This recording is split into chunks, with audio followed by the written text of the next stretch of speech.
talk about the women's side of rugby as well, and of course the juniors. That's most important, the developmental side at the Folkestone Rugby Club. I'd like also to mention the Folkestone Rugby Folkestone Rugby Academy here, because I know they're planning a tour next July, to South Africa. Fantastic. Do you know anything about that, Andy? Yeah, Darren's told me a little bit about it, and obviously it sort of will culminate in the 2 years they have at the academy, that they will then go on tour to South Africa, and they've got a number of pre-arranged fixtures that they'll have. But I think for the kids at the academy, it's just another great opportunity that they'll have as part of their development, and to have the opportunity to go to South Africa, see the country, as you know, and play within a country that's passionate about rugby, I think would be a fantastic opportunity. Yeah, fantastic. Yeah, my knowledge of it says that it's an 11-day tour. They're going to be based in Cape Town and Stellenbosch, which is also in the Cape, and they're going to be playing 3 games, one against a township school. I'm not sure which one that would be. There's a few townships around the... the township is a phrase generally means the used to be the black areas. That's right. And predominantly still are, but a lot of good up-and-coming black players amongst those groups now, and a few of them breaking international squad, and some really great stuff coming through the Springboks. Whenever the hooker, the beast, Tendai goes through, you hear that shout, "Beast!"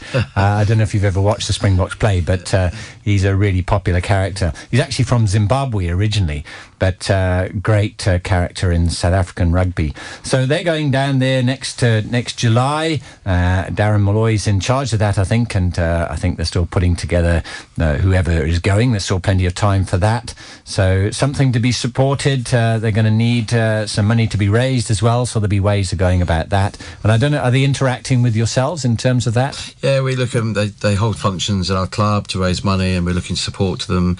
We've also raised their sponsorship money for their kit this year, and we're fortunate enough to get the support from Eurotunnel for that, and we'll be looking to do the same for the next entry in the academy coming up in September. So for all those kids who are out there that are aspiring rugby players, get your name down for the academy and joining the rugby academy in September. It sounds fantastic. Yeah, that's great stuff. So you're interacting with each other. It's really good, the academy and Folkestone Rugby Club putting together. Right, now we did say we'd talk a little bit about the kids, because you've got a big junior section, have you not? Yeah, we run kids teams from 7 up to 18, and for each age group we have a side, and we welcome all new kids. In fact, if you're not sure about whether you want to play rugby, you can come along for the first 4 weeks, and we don't ask for any membership fee or joining fee until you're certain you wish to join and want to play the game, because it's such a vital part of our game. You know, kids are the lifeblood, and if you look at our existing first team, a large part of that team are people that have joined the club at a young age and stayed with the club and represent the first team now. Okay, so that's really good stuff. So kids can come through. They've got 4 weeks to decide whether they like it or not, and if so, then they join, become members. There'll be a small fee for that, but it's not a big amount, I suppose. It's £45 for the season, and there's no match fees either, so that is it. It's all inclusive. Oh, that's pretty good. It's wholly it's not a professional. It's not semi-professional. It's wholly amateur status club, and a really good thing. If we can keep everything that way, it'd be really wonderful. It's a pity that football didn't stay that way, and see what's happened to some of the clubs there, and what's this weekend Portsmouth unfortunately lost 10 points again and went into administration for the second time, and it's really sad, particularly as I'm a Southampton supporter. But anyway, we won't go into that in case there's any poor Pompey listeners to this station.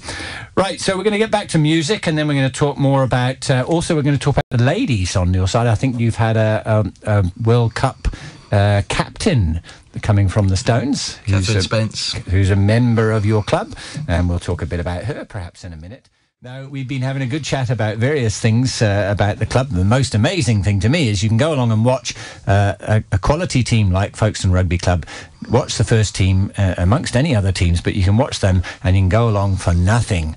You don't have to pay to get in. You just go in, enjoy the day, perhaps go in and have a drink in the bar or buy some chips, I suppose, or burgers. There'll be is there a little snack bar there? Yeah, we have catering at the club as well, so you can buy chips, burgers, whatever. So. Yeah, and all this helps support the club a little bit. There's a little bit of profit there.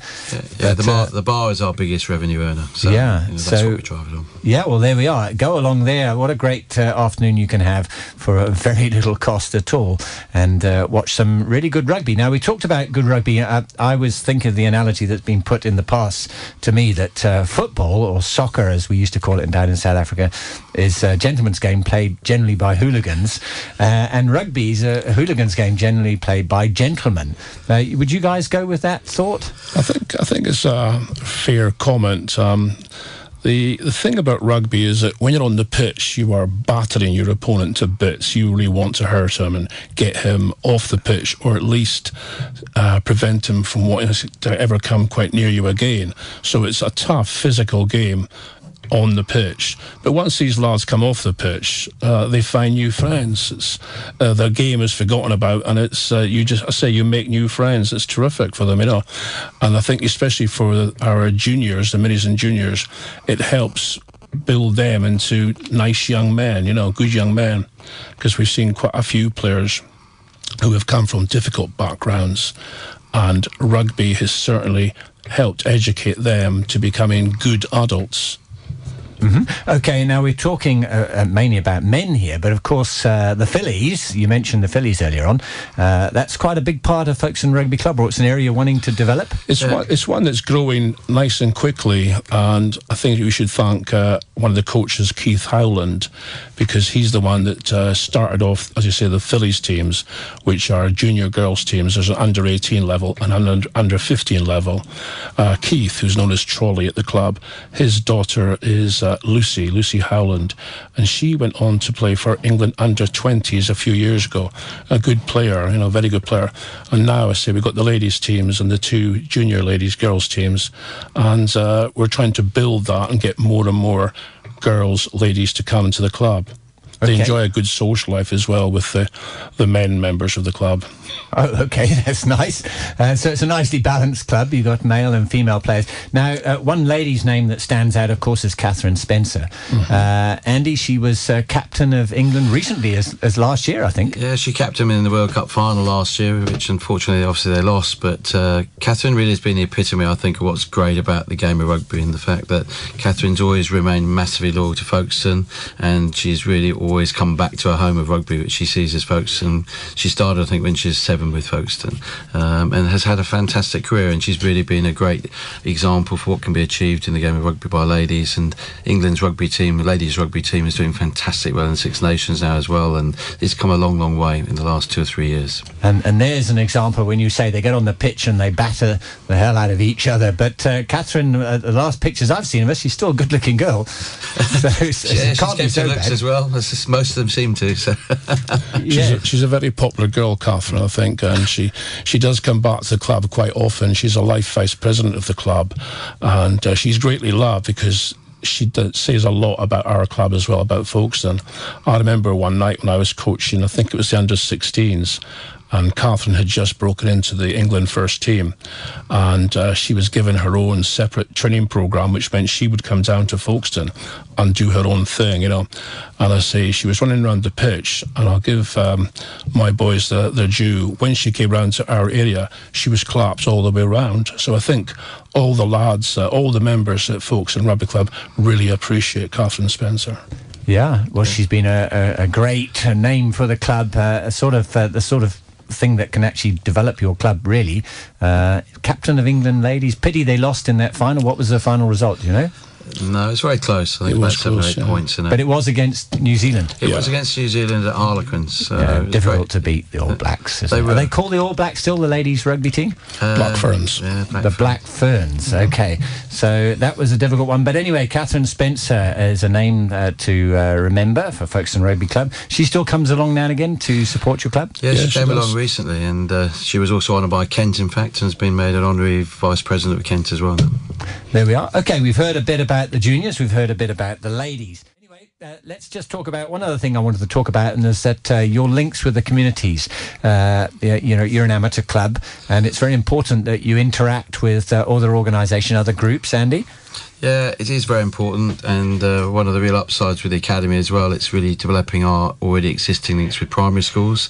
We have a tag tournament every year where we have a number of primary schools come to the club and play it over a series of weeks, tag rugby, which really is a great introduction to the kids, to the game of rugby and also to the club facilities itself. And obviously it again goes into secondary schools as well, and again through the academy we're developing that link really well, because our club really is about bringing kids into rugby and developing them through, and as Phil said, it also really helps them, I believe, with their social skills, and really gives them a real purpose. And I'm a very strong believer that in schools sport has a real role to play, and especially for the less academic kids, it gives them a real purpose to come to school to learn something that they can really excel at. And I think you see that with some of the kids that we've had that have come through the rugby club, and really that becomes their life, and really gives them something to hold on to and keeps them off the streets. Fantastic stuff. Yes, sport does it, doesn't it? Phil, any other links that your club has in particular, obviously with schools and that sort of thing, other organisations? I think the important thing is that we're willing to meet up with any local organisation to develop rugby and to enhance the community spirit. Our club has always been about that sort of thing. Right, we're going to be saying goodbye to Andy Dagger and Phil Cooper, but first they'd like to tell us what's on this weekend. Right, we've got two big games this coming weekend, Martin. On the Saturday, the first 15 are playing Maidstone up at Moat Park, and that's the regional semi-final of the Senior Vase. Whoever wins that game is just 2 games away from playing at Twickenham in the final, so it's real motivation for all the players.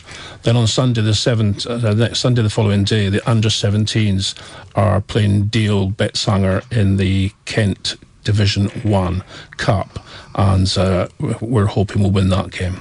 Okay, that's what you got to do, is support the Stones. That's been the Mid-Morning Monday show. Thank you to our programme producers, my sound engineer, the lady who makes the tea, Dave Sharp, for the cake and biscuits, not consumed within the studio, I should have mentioned. Popping guest Nathan, music coming on in the background, popping guest Nathan, and especially Andy and Phil for coming along, and also you for listening. Stay tuned for the Lunchtime Request show.